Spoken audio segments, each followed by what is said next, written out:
page 68. If you happen to have a copy of it, this is maybe one of the most famous teachings in the entire book. Page 68. We are up to chapter 4, Mishna number 28. This is arguably the most famous Mishna in the entire book. Rabbi Elazar HaKapar Omer. Rabbi Elazar HaKapar says, Hakina v'hataiva v'hakavod, envy, jealousy, taiva, which means lust, and kavo, which means honor or pursuit of honor, motziin es ha'adam min ha'olam. They remove a person from the world. There's 3 things that are so harmful that if someone falls into the trap of envy, of lust, and of honor, these 3 things will extract a person from the world. Now, it's important to note that that particular formula, namely a person is extracted from the world, actually appears earlier in chapter 2 of this book. We studied it a couple of years ago, where it talks about the evil eye and the evil heart, or the evil inclination, and hatred of humanity remove a person from the world. So it's interesting that there are 2 Mishnayos that seem to parallel each other, that are both describing 3 things that are so harmful, so destructive, that a person gets removed from the world because of those 3 things. So we have to see what the connection is between this Mishnah and that Mishnah. Now, Rabbi Elazar HaKapar is not mentioned very often in the literature. What we do know about him is that he was a colleague of Rabbi Judah the Prince, and there are a few teachings that he brings in the Talmud and in the Midrash and the various other literature. And it does seem that his teachings, they do dovetail with this Mishnah we have of his in Pirkei Avos. So, for example, there's a statement that's brought down in the Midrash that Rabbi Elazar HaKapar is talking about the various parts of a home and of a door, and which part of it a person should try to emulate. Don't be like the upper lintel that's so high you can't ever reach it. And don't be like the bars, the beams of the home. And don't be like the middle bars. Rather, you should be like the threshold. You should be like the lowest part. Because even after an entire building gets destroyed, you know what doesn't get destroyed? The threshold of the house. That remains in place. And the commentators explain the threshold, that's the thing that everyone tramples over. That's the thing that everyone stamps. That's what everyone steps upon when they walk into the house. And what he's teaching us is this idea of humility. Similar to this principle, don't try to pursue honor. Because if you pursue honor, it's going to have the negative effect and it's going to remove you from the world. On the flip side, what if you pursue humility and you strive to be the lowest thing, let everyone trample over you? Then you will endure. Even after everything else is destroyed, all the things that are towering above everything are destroyed. The ceiling is destroyed, the lintels, everything's destroyed. You know what still remains in place? The thing that's on the bottom. Via the people stamping upon it, it got stronger and stronger, and it became anti-fragile, and it endured over the years of it being strengthened via adversity. And here it's not surprising that this same author would tell us, or would be the one to advise us, to try to shun honor and instead try to be more humble. Now, there's another teaching in the Talmud and in the Midrash from Rabbi Elazar HaKapar. It's somewhat of a head scratcher. It's talking about the Nazir. Who is the Nazir? The Nazir is someone who accepts upon him or herself a vow to become a Nazir, which means to refrain from drinking wine and really any grape derivative, and from cutting their hair, and from coming into contact with dead people, typically for 30 days. That's the Nazir. They become like an ascetic. They remove themselves from everyone else, and they live on this spiritually elevated state for around a month. Now, after that period is concluded, the law states that he brings a sacrifice. What sacrifice does he bring? A sin offering. And the question is, if someone wants to become very holy, and if someone wants to become an ascetic, and if someone wants to refrain from wine and alcohol, and they want to live an elevated life, why are they considered a sinner? Why do they bring a sin offering? Says Rabbi Elazar HaKapper, because you caused yourself undue, unnecessary pain. The Almighty created wine for you to enjoy, and you refrain from it, you abstain from it. That makes you, to a certain extent, a little bit of a sinner. And concludes the Talmud, and if a person only refrains from wine, they're already considered a sinner.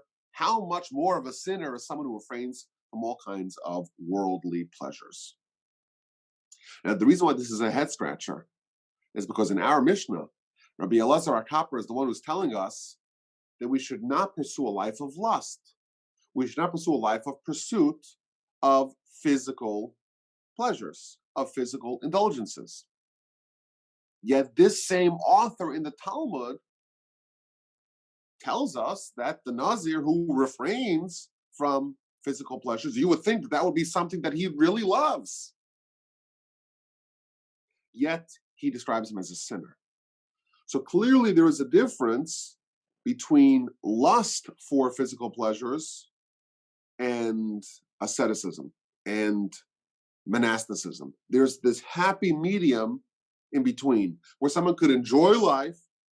Someone could say, hey, the Almighty gave all these things for me to enjoy, but to not make that the dominating focus of their lives, to not make it the thing that they are living for.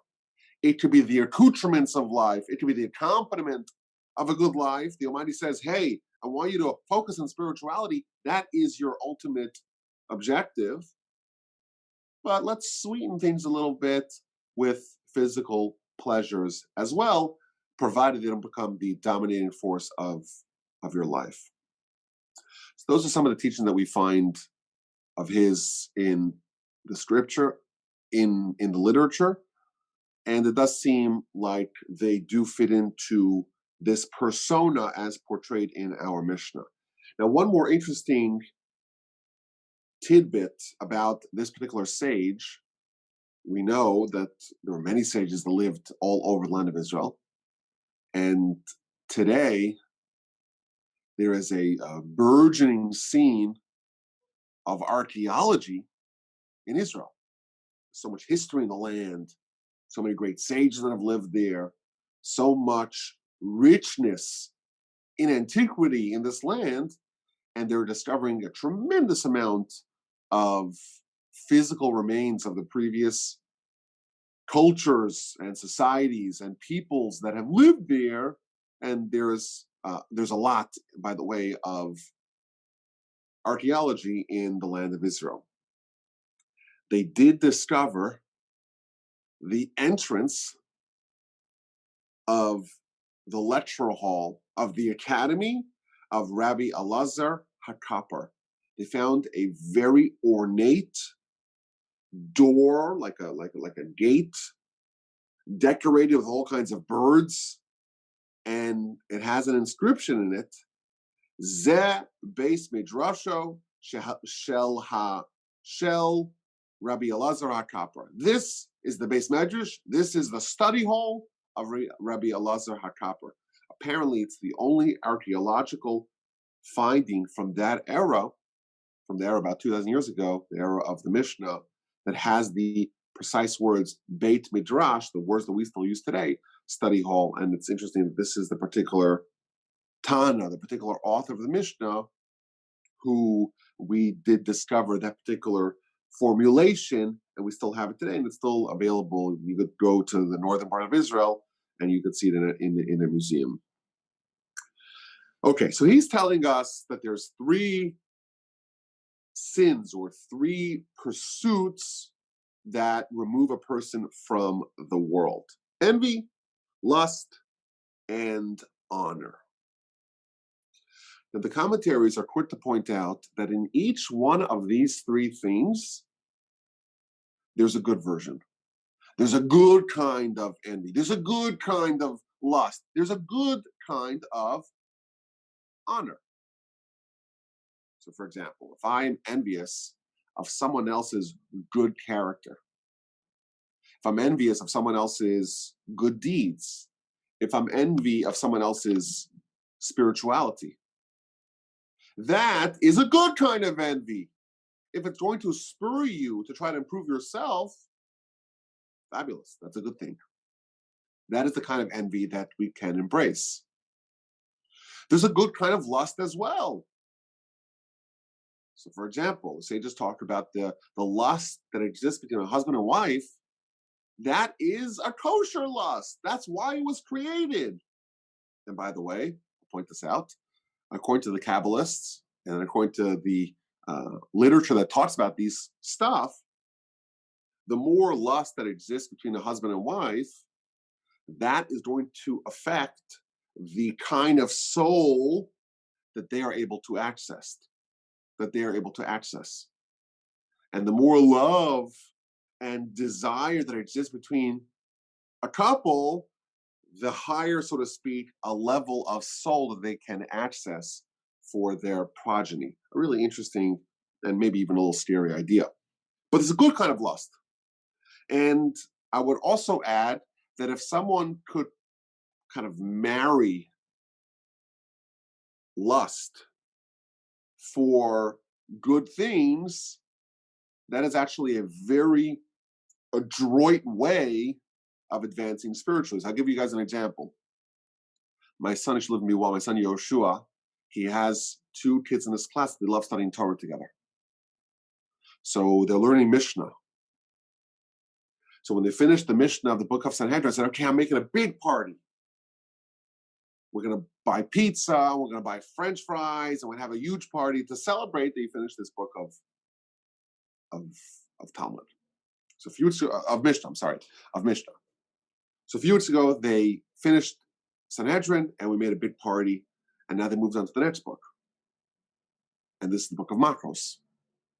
And over Shabbos, my son Yoshua told me, Abba, we finished the book of Makos. I said, amazing. Now we're not going for pizza. We're going for steak.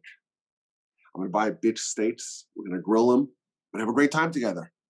So is lust for steak, is that a good thing? Well, here we're told it's a terrible thing. It removes you from the world. But suppose you could kind of spiritualify it by making it something which is going to contribute towards more spiritual, more Torah, more good deeds. And that's the way you've broken the system, so to speak, and that's a good kind of lust. Very interesting insight. And the commentaries also add that when the honor is designated towards a good thing, that could be a good kind of honor as well. So, for example, if someone represents Torah, the Talmud tells us that a Torah sage has to look perfectly handsome and perfectly well-dressed, and there could be no holes in their garments. They can't walk around with dirty clothing, like a shlamazel, as they say in Yiddish. You have to look neat. You got to look the part. We know in the yeshivas of yore, the yeshiva students were dressed like they were out of the pages of Neiman Marcus and GQ. They would have long, like well-coiffed hair, and they would wear their hats, their fedoras at a perfect angle, and their suits were well-tailored. They looked like male models. And these are yeshiva students. And that's a good thing, because if you're a representative of Torah, you have to have a dignified, noble presentation of yourself, because you're representing Torah. So is that honor? Yes. But insofar as the honor is there to portray the honor of Torah, that's a good kind of honor that is to be encouraged. So we have these three terrible things that remove a person from the world, but there's a good version of it, there's a kosher version of it in various different ways. Now, what does it mean to be removed from the world? It's not so clear what world we're even talking about. We, of course, believe that there's this world. But there's a very central principle in Jewish philosophy called the next world, the upcoming world, poorly translated as the afterlife. So is it talking about being removed from this world? Or is it being removed from the next world? Or is it from both? Or is it some other world? So the commentaries offer various answers. I would say that the consensus is, or the simple interpretation is, that when someone has envy, lust, and honor, their life over here in this world is unlivable. When someone is consumed with envy, they're so envious, they're so jealous of what the other person has, and they're so lustful, they're so desirous, and they're just driven by pursuit of honor. They want people to laud them and to praise them. And when then we see someone else being honored, that just rankles them. That eats away at you. That makes your life over here unlivable. When someone has envy, they're living a life of sadness because they're always lacking. They have anxiety. That's destructive. Their emotional life, their physical life, their equilibrium is unbalanced. Of course, when someone has lust, and it could be lust for all kinds of physical pleasures, they can overeat. People who overeat so much good food, oh my gosh, they stuff their face. It used to be that there wasn't enough calories to go around. Now, really, for the first time in history, there's so much abundance. The problem is that people don't have self-control, and they just want to eat and eat and eat. And it's an epidemic. It really is. The people in advanced, shall we say, developed countries, this is a real issue. People are not healthy because they have too much. And of course, honor, that is something that could be very dangerous. Commentaries quote the Talmud. The Talmud says that, the Talmud notes that Joseph died much younger than the rest of his brothers. And the question that the Talmud asks is, why did Joseph live such a shorter life than his brothers? Says the Talmud, because he was a king. And honor shortens your life. I would say, we're a couple of days away from the US election. If you look at pictures of presidents on their inauguration day and then the last day in office, they age a lot. It's almost like you're the most honorable person on the planet, but that does something, it kind of accelerates your process of aging. It doesn't make you long for this world. So that's, I would say, the most easy interpretation of this Mishnah. These things make your life here worse and shorter, less pleasant and less balanced. Now, some of the commentaries point out that there's a list of people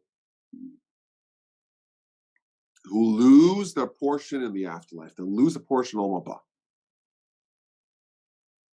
And the commentaries note that these particular characteristics, envy, lust, honor, are things that have contributed to people just being booted from the afterlife. So, for example, Korach. Korach, of course, we meet in the book of Numbers, in the Torah. Moshe's first cousin, Moshe and Aaron's first cousin, and he is envious of Aaron's appointment to be the high priest, and he wants to be the high priest. And this envy just consumes him until him and his family get totally destroyed. And they're essentially gone for all of history, for all of eternity. And it's interesting that Aaron, the person that he wants to unseat to usurp his position, Aaron is the one person that is described as having no scintilla of envy. Aaron's the only person described in Jewish literature as not having any shred of envy. He was so incredibly happy in his heart that Moses, his younger brother, was made the king of the Jews. And his first cousin, who is just, again, driven by envy, wants to take that role, that position, and the result of that is they get swallowed up. Him and his family and all his eternity, so to speak, all his descendants get eaten up by this sinkhole. We see how envy contributes to someone being removed from this world, from the spiritual world. Commentaries bring the story of Gehazi. Gehazi is the right-hand man of Elisha, and he was lustful for money, the money of Naaman, and as a result of that, he was cursed by Elisha, and he was enumerated amongst the people that don't have a portion of Olam Haba. For all of eternity, Gehazi was removed from the world because of his lust for money.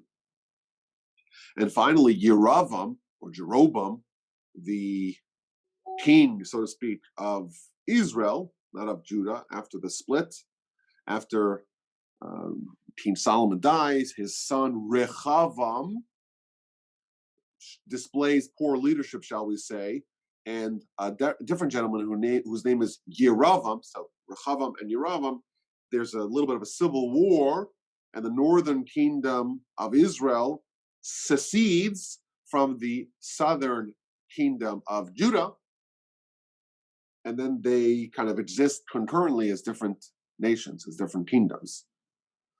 And Yerovam, he forbade the Jews of his kingdom to travel to the temple. And the reason why is because he was worried what is going to be if the nation goes back to the pilgrimage and they see the temple and they have such feelings of nostalgia and they want to go back to reunite as a nation. And therefore he would lose his throne. So because of his honor, he lost everything. And he too is counted amongst people that have no portion in Olam Haba. So these three things are so destructive. It makes your life over here unlivable. It makes your life over there non-existent. And some of the commentaries point out that the reason why it doesn't identify which world these three things are bouncing you out of, it's because it's really both. Envy, lust, pursuit of honor are so destructive, they remove you from this world and from the next. There's a very interesting comment in Rashi. Rashi says, we're not going to get too into this, but it's interesting, just the general idea. Rashi says, if you study the story of Adam and Eve in their world, in their garden, the three factors that contributed Adam and Eve being booted out of the garden: envy, lust, and honor. Now, there's an amazing Rambam in his comment to this Mishnah. He introduces another way to look at this teaching. Again, very short teaching, but really pregnant with a lot of meaning. Envy, lust, and honor remove a person from the world. Says the Rambam, which world do these three things remove a person from? Says the Rambam, from the world of Amunah, the world of faith. Seemingly, the Rambam is understanding Amunah as not an isolated principle, an isolated belief, but an entire world, an entire world view, an entire Weltanschauung, as we say in German. We tend to think of Amunah, of faith, as being something, hey, we believe in God and not the alternative. We believe in Torah. It's real, it's not fake. We believe that the Almighty oversees what happens to us in this world, and He has a connection with us on an individual, personal level. We believe in reward and punishment. We believe in the resurrection. We believe in Messiah. A lot of things we believe in, but they're kind of ideas that we believe in. The Rambam here is describing to us a different world of Amunah. It's a world that's different than our world. In our world, we view our identity as a body. That's who we are. In the world of Amunah, we're not a body. We're a soul. And that soul has a deep, intimate connection with God. And that soul is actually similar to God. Moreover, the world of Amunah teaches that our soul originates from the highest, most lofty place in existence. Again, in Kabbalistic shorthand, we're told that our soul is hewn from God's throne, so to speak. What that means, I don't know. But it's definitely intimating that the origin of our soul is from a very, very holy place. Moreover, we believe that our soul is trapped in this world and it's trying to get back home. Of course, that's the world that we call Olam Haba. We believe, again, the world of Amunah is that life as a body, it's temporary. It's ephemeral. This is not real. This is not the real thing. This is the fake world. This is the world of tests. This is the world of a corridor, as we've talked about in the past. The corridor before the actual world, before the main event. We believe this world of Amunah is that the Yetzer Hara, that's that force that's trying to get us to pursue our agenda as a body and ignore our agenda as a soul. That's our chief antagonist. That's our chief foe. And that's the force that's trying to make us not see the world of Amunah and instead be duped by the world, the virtual reality world that he tries to portray for us. The world of Amunah tells us that Torah is this guidebook of how to live. And this system, this corpus of Torah, is what our soul would do if it wasn't affected by any other forces. We also believe that the Almighty is coordinating and designing a person's specific circumstances to facilitate that person fulfilling their unique mission. The world of Amunah says that every person is different, every person is unique. Every person exists in their own little world. And all the other people that you see in your world, those are the extras, shall we say. Those are the people having their cameos. But you and your life and your decisions really, really matter. You have the ability to influence everything. You have a direct connection with God. Amunah, says the Rambam, faith is not just an isolated checkbox in our world. It's our complete adoption of an entire worldview that's different than the world that we're talking about. And what are the things that kick us out of the world of Amunah? Envy, lust, and honor. At its core, when someone is envious, they are not viewing themselves as citizens of the world of Amunah. When someone's envious, that is a lack of recognition that the Almighty is guiding my life and giving me everything that I need to fulfill my mission. If I am desirous of what someone else has, I'm envious, I'm jealous of what they have, it seems to imply that the Almighty is not overseeing my life. It's not giving me exactly what I need. It's not tending to me on an individual level, making sure that I get whatever I need. Thus, envy is something that boots a person from the world of Amunah. Lust. Lust is pursuit of pleasure. Now, this is a very subtle point. We believe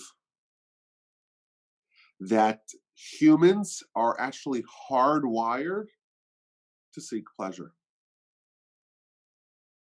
And it's the one thing that really everyone is in agreement with. But there's different kinds of pleasure. And that's where we differ. We differ in the fact that we say that there's ultimate pleasure that exists in the world of souls. And that's the real pleasure that we want. And that's the real pleasure that we want. And by the way, all good advice, all self-help, everything is all about saying, hey, let's not exchange short-term, easy, empty calorie pleasures and lose out on the long-term pleasures. Everyone's heard of the idea of delayed gratification.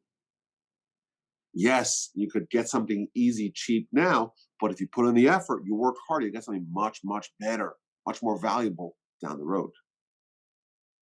The only difference that we have with everyone else is that we say that even the people that are talking about long-term, they're not thinking long-term enough. If you're thinking just about your life in this world, it's still too short-term. You're still focusing too much on the empty calories. We take the perspective, the timeline of eternity. And that's the long-term plan that we have. And we say our entire existence in this world is to try to delay, so to speak, work on the big picture of what's going to be when our soul is finally freed from our body, when it's liberated from the bodily constraints and the bodily incarceration. So yes, we are hardwired to get pleasure. And yes, the goal is pleasure. But the real test is what kind of pleasure we're going to pursue.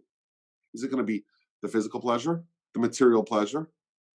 Any pleasure that is found in this temporary world is still short-term in our minds, because only the permanent pleasure is really permanent. And thus everything else is still short-term. So when someone is living a life of lust, they're pursuing as an end goal pleasure in this world. They're not thinking in the same terms. They're not operating in the same way as someone living in the world of Amunah.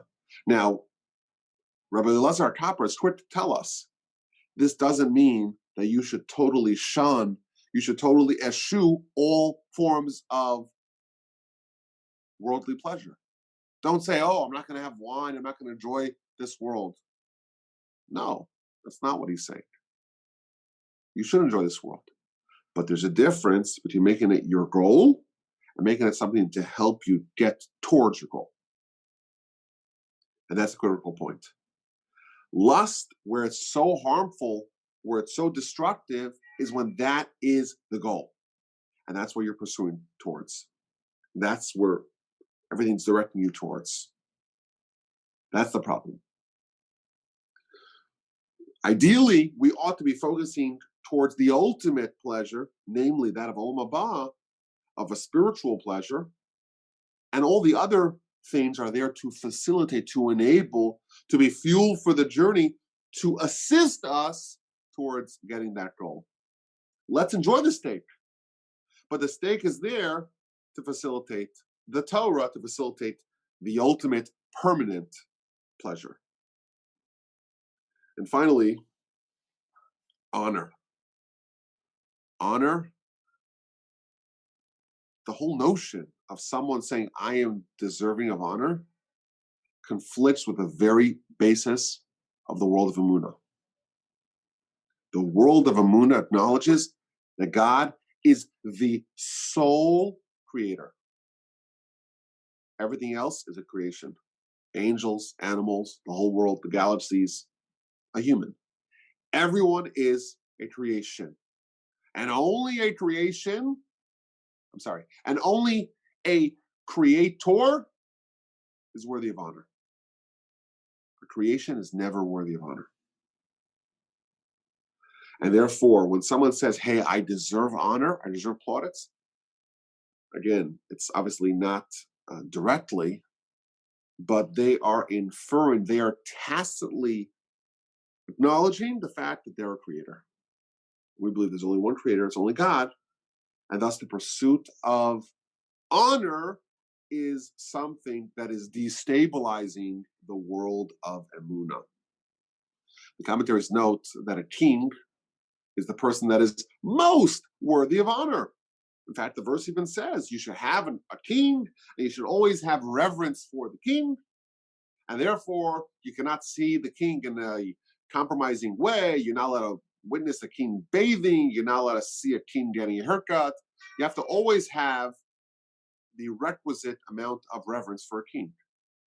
Yet, the verse says that a king must always have a Torah scroll with him at all times. Why? Lebilti rom levavo me'echav, so that he does not lord over his brethren.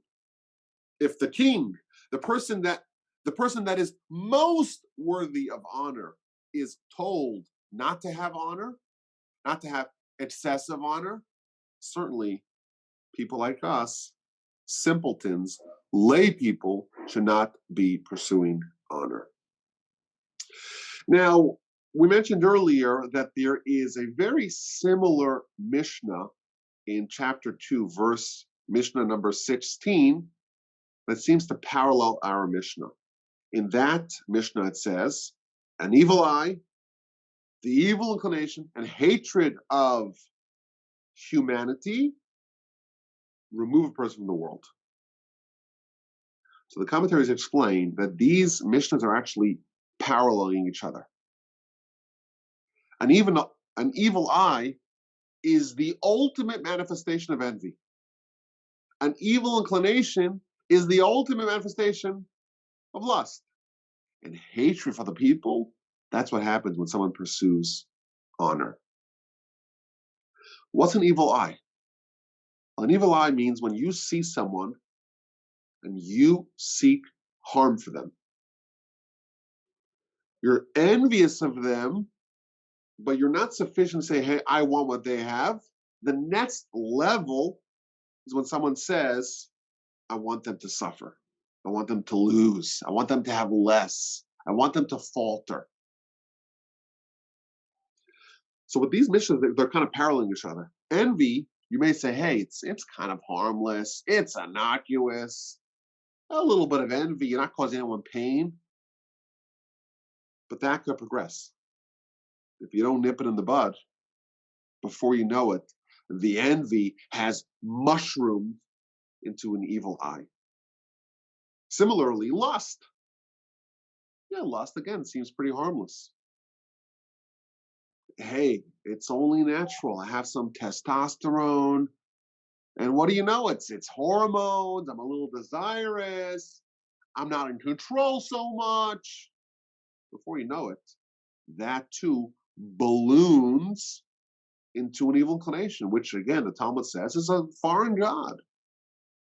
If you don't stop it, it will get out of control. And hatred of other people, it's a terrible thing. Someone to hate other humans, that's terrible. Where does that start? That starts with the pursuit of honor. When someone pursues honor, and that gets out of hand, and they don't stop it, they don't nip it in the bud, then it's going to inevitably result in hatred of other people. Honor necessarily, the whole concept of honor, necessarily assumes that there is a hierarchy of humans. And when someone wants honor, they want to be, higher up on this human hierarchy.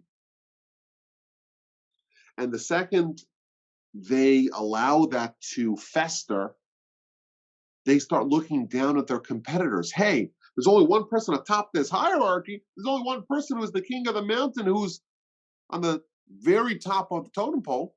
And then for every other person, well, those are my competitors. And ultimately, people who are pursuing honor become people that hate others. And I think these two Mishnas are essentially telling us that envy, lust, and honor doesn't stop there. It progresses until it gets to levels that people didn't necessarily imagine were possible at the very beginning. And we could see how could someone be removed from the world. People could get so bitter, so cantankerous, so consumed with their own desire of lust, so hedonistic, that really it's easy to see how someone like that is out of the world. But it starts off small, and it grows until it metastasizes, and the envy, the lust becomes an evil inclination, and the pursuit of honor becomes hatred for the people. And our Mishnah is encouraging us, let's try to stop this before it gets out of hand, because these are very harmful and very destructive.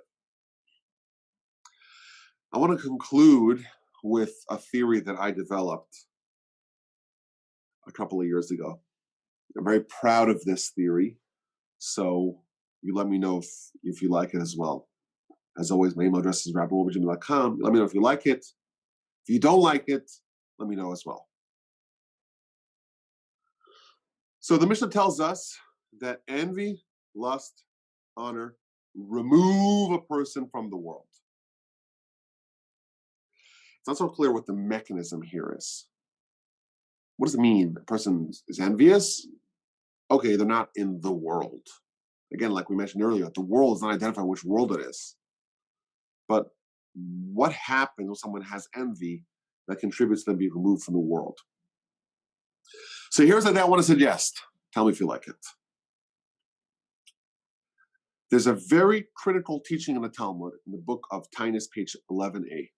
This is one of the founding central teachings relative to the whole question of olam haba, to the whole question of reward and punishment.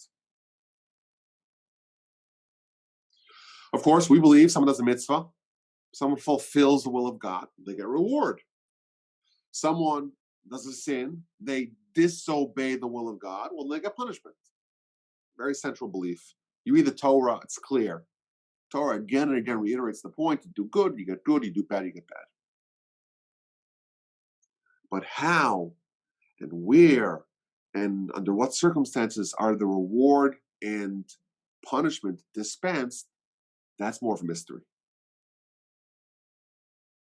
So here in this Talmud, it does give a little bit of structure to divine reward and punishment. And it tells us like this. It tells us that the degree of mitzvah, the degree of sin, doesn't matter.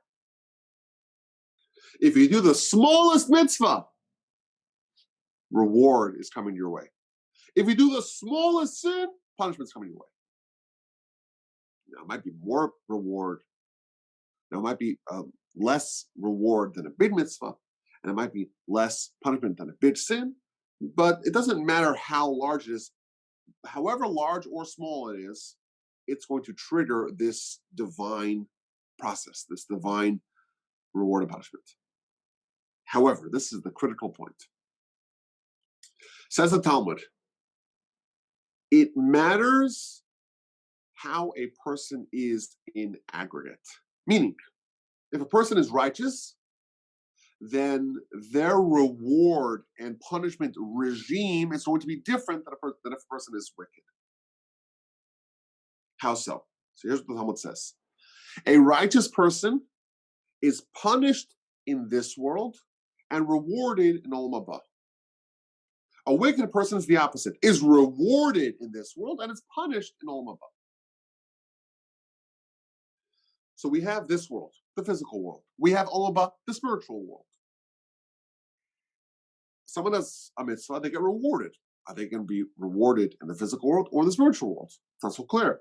Someone does a sin, they get punished. Are they punished here or are they punished there? It's not so clear. Says the Talmud, I'll clarify it for you. If you're righteous, if you're a tzaddik in general, well, you do a mitzvah, you get rewarded in the spiritual world. What if you do a sin? Well, if you do a sin, you get punished in the physical world. A spiritual person gets spiritual reward and physical punishment. A physical person, i.e., someone who's wicked, gets physical reward and spiritual punishment. That's what the Talmud says in the book of Tainus, page 11a. Now, the way the Talmud frames this is as follows. I know there's a lot of moving parts here, but hopefully it'll make sense. It says the Talmud, quotes a verse in Deuteronomy. The verse says that God is fair, God is just, and God is not unjust, not unfair.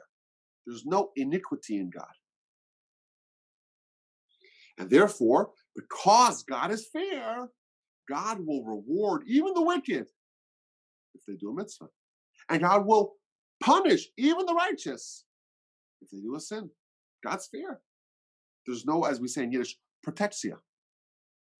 You don't have the ability to say, hey, I'm righteous. Why don't you just ignore these sins? Or if someone is wicked, you don't say, hey, you're wicked, and therefore you don't get the reward for these mitzvahs. No, God is fair. And therefore, everyone, no matter how righteous or wicked, has the same treatment of God. They get rewarded for mitzvahs, and they get punished for sins. That's the Talmud. Now, here's the question. The entire premise of this Talmud, again, the Talmud's trying to figure out how does God reward and punish? How does God reward and punish? The entire premise of the Talmud is that the system that the Almighty has is fair. It's just. It's righteous. It's not unfair. Yet seemingly, if you look at the system, it seems to be quite unfair, quite unjust, quite inequitable. Why? You have a righteous person and a wicked person, and they both do the identical mitzvah. Identical. And again, the Almighty judges it as being the same. The motivation was the same, the dedication was the same, their intention was the same, the actual mitzvah was the same, completely identical. Talmud tells us that the righteous is rewarded in the spiritual world for that mitzvah. The wicked is rewarded in this world for that mitzvah. And the Talmud is saying this is the manifestation of fairness. The Almighty is so fair with everyone. But it's not fair. The same mitzvah will yield different results. For the tzaddik, for the righteous person, they'll get reward for that mitzvah in Olam Haba, the spiritual world, which we know is a world of much greater pleasure. And the wicked person, for the identical mitzvah, will have their reward exhausted in this world. It's not fair. And the whole premise of the Talmud is that the Almighty is fair. And it describes a completely, wholly unfair system.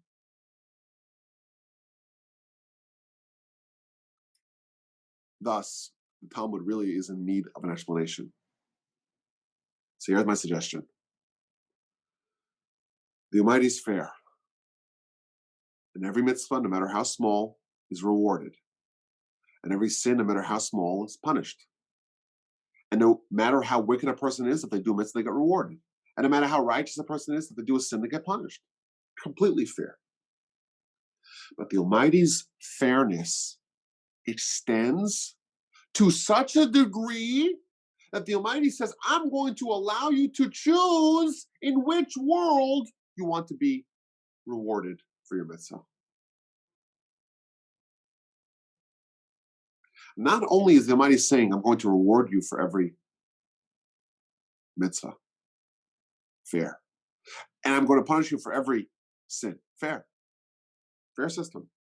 I'm going to allow you to choose which world you value, and thus which world you want to be rewarded in, and which world you devalue, you deprioritize, and want to get punished in.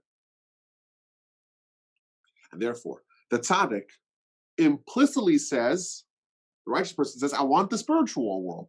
And that's what I value. And you know what I devalue relative to that is this world. And therefore, implicitly, the tzaddik is saying, reward me in Olam Haba, punish me here. Conversely, the Rasha is saying, I value this world. And I deprioritize the next world. And therefore, he is implicitly telling God, I want to be rewarded here and punished there. So the system is fair. It's fair because the Almighty rewards and punishes, and also allows a person to choose which world you value and want to be rewarded in, and which world you devalue and want to be punished in. So let's look at our Mishna again.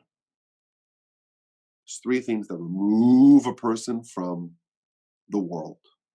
I want to suggest that these three things are three characteristics that demonstrate prioritization of this world. And consequently, when a person has envy, lust, and honor, they are in effect lobbying God, petitioning God, telling God, please reward me here.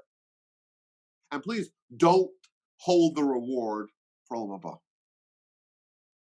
The person is envious. And again, like we said earlier, if you're envious of someone's spirituality, that's a good thing. That's not what's being described in our mission. You're envious for someone's physical and material goodness. That's what you want. Envy, by definition, is someone saying, I crave and cherish and covet this world. And thus, it's telling God, reward me here. When someone is lustful, that in effect is a vote of a man, of a person, to say, I value pleasure in this world. And thus, it's telling God, reward me here in this world. Honor. Honor is someone saying, I did something good, give me plaudits here. Honor me for it here. Thus, all these three characteristics are a person telling God, in your fairness, you treat me fairly, and you reward me and punish me, and I want my reward here. And thus, when someone exhibits lust and envy and honor, they're in effect telling God, reward me here, to the detriment, to the exclusion of Olam Haba.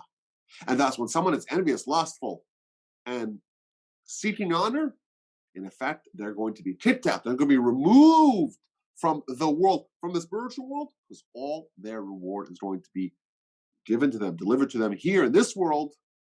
And sadly, they will have no reward left once they arrive at the next world.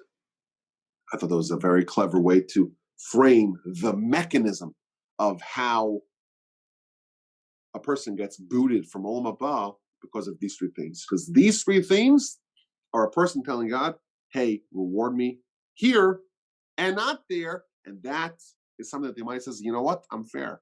I'm going to allow you to choose which world you want to prioritize.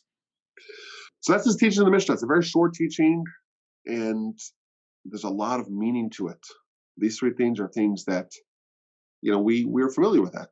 Envy, it's something that we have to combat it. We have to say, hey, we live in a world of Amunah. The Almighty's taking care of us. We have to say, you know what? The Almighty's delivering to me exactly what I need, and He's not giving me what I don't need. And thus, I'm happy with what I have. And it's a great virtue. Of course, lots is something that we all are predisposed to. Child, every day they're born, they want pleasure. But as we mature, we're supposed to mature as well and say, you know what? Not all pleasures are created equal. Let's try to pursue the more lasting pleasures. And ultimately, the ultimate pleasure that really matters is the pleasure that lasts forever. And that's not to say that we have to live a monastic lifestyle and deprive ourselves of everything. No. If someone deprives themselves of wine, they're a sinner. But there is a fine balance between enjoying life and not making it a priority. And finally, honor.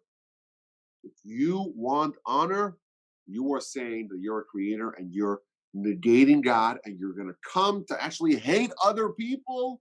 And that's something to be very careful of. And thus, the great virtue of humility is to be adopted. Very powerful and I think, insightful Mishnah, and the lessons for us are clear. Let's try to be happy with what we have, and let's try to live a life of focusing to try to have as much of a spiritual agenda as possible, and let's live a life of humility. Thus, we can ensure that we will not be removed, not from this world and not from the next world. My email address is rabbi@wolbe.com. I look forward to hearing your emails, your questions, your comments, your feedback of all types.